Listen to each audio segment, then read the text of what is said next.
Hello, നമ്മളെല്ലാവരും ഏറെ ആകാംക്ഷയോടെ കാത്തിരിക്കുന്ന ചിത്രങ്ങളുടെ ഏറ്റവും പ്രധാനപ്പെട്ട OTT അപ്ഡേഷനാണ് ഇന്നൊരു വീഡിയോ ഭാഗത്തെ.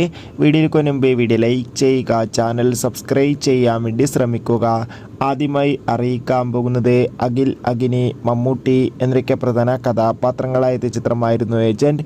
ചിത്രം ഈ വരുന്ന മാർച്ച് 14 മുതൽ സോണി ലീവ് എന്ന OTT പ്ലാറ്റ്ഫോമിലൂടെ OTT റിലീസ് ചെയ്യുമെന്ന് കൺഫേം ആക്കിയിട്ടുണ്ട്. തെലുങ്ക്, മലയാളം, കന്നഡ, തമിഴ് തുടങ്ങിയ ഭാഷയിലായിരിക്കും ഏജൻറ് എന്ന ചിത്രം OTT റിലീസ് ചെയ്യുക. കാത്തിരിക്കാം ചിത്രത്തിൻ്റെ OTT റിലീസിനായി.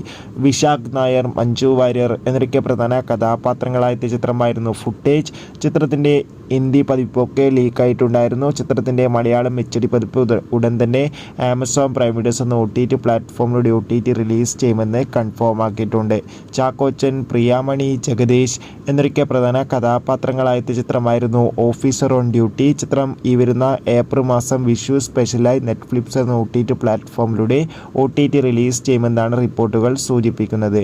സജിൻ ഗോപു, അനുശ്വര രാജൻ എന്നൊക്കെ പ്രധാന കഥാപാത്രങ്ങളായ ചിത്രമായിരുന്നു പൈകിളി. ചിത്രത്തിന് ഒരു ആവറേജ് അഭിപ്രായം മാത്രമായിരുന്നു സ്വന്തമാക്കാൻ വേണ്ടി സാധിച്ചിട്ടുണ്ടായിരുന്നത്.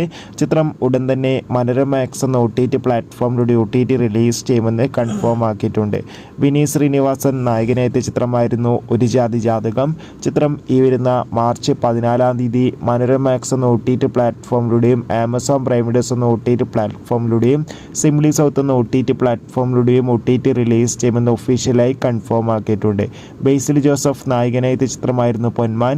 ചിത്രം മാർച്ച് 14 ജിയോ ഹോട്ട്സ്റ്റാറിലൂടെ OTT റിലീസ് ചെയ്യുമെന്ന് കൺഫേം ആക്കിയിട്ടുണ്ട്. ചിത്രത്തിൻ്റെ OTT റിലീസിനായി നമുക്ക് കാത്തിരിക്കാം. ആന്റണി വർഗീസ് നായകനായ ചിത്രമായിരുന്നു ദാവീദ്. ചിത്രം ഉടൻ തന്നെ OTT റിലീസ് ചെയ്യും. മമ്മൂട്ടി, ഗോകുൽ സുരേഷ് എന്നൊക്കെ പ്രധാന കഥാപാത്രങ്ങളായിട്ട് ഡൊമിനിക് എന്ന ചിത്രം ഈ മാസം തന്നെ ആമസോൺ പ്രൈം വീഡിയോസ് എന്ന OTT പ്ലാറ്റ്ഫോമിലൂടെ OTT റിലീസ് ചെയ്യുമെന്ന് കൺഫേം ആക്കിയിട്ടുണ്ട്.